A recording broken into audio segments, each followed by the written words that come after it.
खाता बहुत था, जितना खाना खाए उसकी खाना खत्म ही नहीं होती थी। घर के लोग बोलते, अरे खाना खाते ही कम से कम पानी भी तो पियो बीच बीच में। बोला बीच आए तब तो पानी पिए, उसके लिए बीच होता ही नहीं था। खाना खूब खाता, आराम से जाता, कोई काम धाम नहीं, बड़ा भोला वाला बच्चा।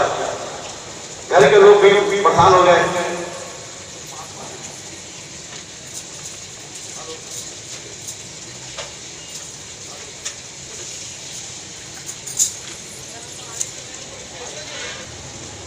बीच में ही कहानी रुक गई थी, कोई बात नहीं। तो फिर वो महात्मा से पूछते हैं, महात्मा जी इस बच्चे में कोई कमी नहीं है, सिर्फ इसमें एक ही कमी है, खाता बहुत है। तो महात्मा बोलते हैं उनके फैमिली वाले को, यह उतना ही खाता है जितना इसमें खाता है। खाता मतलब वही, इसके भाग में जितना खाना लिखा हुआ है यह उतना ही खाना खाता है।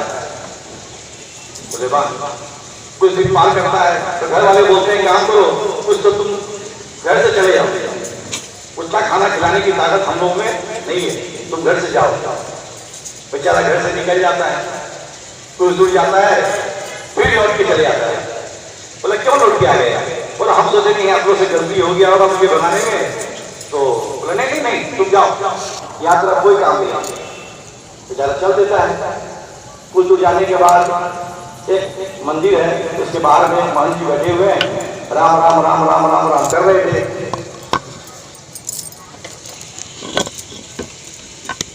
मैं कल से कहानी सुनाऊंगा नहीं, क्योंकि किसी को इंटरेस्ट उत्तर आता नहीं, सिर्फ पुष्पांजलि करना है बस, जाना है यहाँ से। अरे हमको इसमें क्या है, कुछ आपको भी ज्ञान अगर हो जाए तो अच्छा बात है ना। तो उस महात्मा के पास जाके बोलते हैं, वो आप कौन है? बोला हम इस मंदिर के महंत हैं। तो ठीक है, करते क्या है? कुछ नहीं, पूजा पाठ करते हैं, मंदिर का अनाज खाते हैं और यही पड़े रहते हैं। तब तक में दो चेले भी मंदिर से बाहर निकलते हैं। तो वो भोला बच्चा पूछता है, ये दो व्यक्ति कौन है? बोला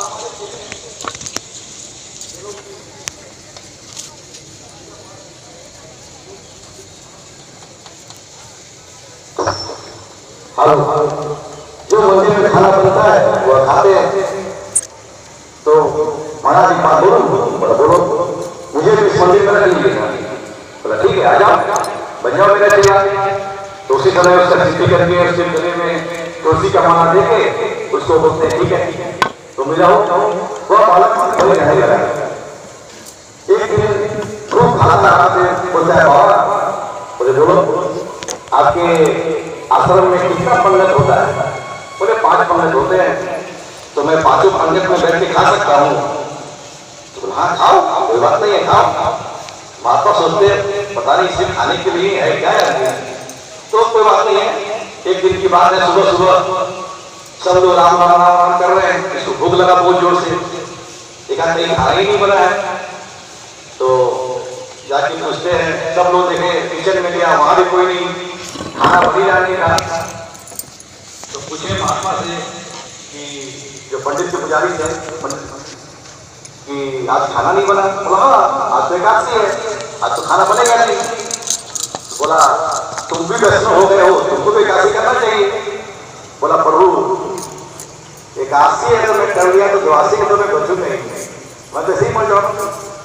बोला तो बोलते हैं कि ऐसा करो, इस टाइप उपाय तुम अगर अपने से खाना बना सकते हो तो अनाज लेके जाओ और खाना बना करके तो खा लेना। बोला हाँ ठीक है। तो रसोइयों को बोला गया कि इसको कुछ अनाज दे दिया जाए, घी राम रस आलू प्याज जो भी है, प्याज तो नहीं बनता था, खीर का सारा सामान सब्जी का सामान सब इनको दिया गया। ये अपने माथा पर गठरी मारे और चले गए नदी किनारे। तो उनके जो गुरु जी बोले कि जब खाना बन जाए तो भगवान को भोग जरूर लगाना। बोला ठीक है प्रभु लगा देंगे। बेचारा गया, कैसे कैसे खाना बनाया, बनाते बनाते बहुत देर हो गई, भूख तो बहुत जोर से लगी थी। खाना को भगवान के पास लगा के याद आया कि हमारे तो गुरु जी कह रहे कि भोग लगाना है। बोला ठीक है भोग लगाते हैं। तो उस वक्त तो गाना गाते हैं, राजा राम आइए प्रभु राम आइए, मेरे भोजन का भोग लगाइए। राजा राम आइए, प्रभु राम आइए, मेरे भोजन का भोग लगाइए। राजा राम आइए, प्रभु राम आइए, मेरे भोजन का भोग लगाइए। 3 बार गाए, प्रभु तो आए नहीं। फिर बोलते हैं कि लगता है, फिर बोला बेचारा, यहाँ ना आसमनी है, ना पड़गा है, ना सेवा का कोई सामान है। प्रभु रोटी सोटी उनकी रोटी यहाँ मिलेगी और गंगा नदी का पानी ही पीना पड़ेगा। मंदिर में तो आप 8 बात से खाना खाते हैं, लेकिन आज तो मंदिर में भी एक आदमी है, वहां पर खाना को प्रभु मिलेगा नहीं, इसलिए आज की मान लीजिए। यही बात पर भगवान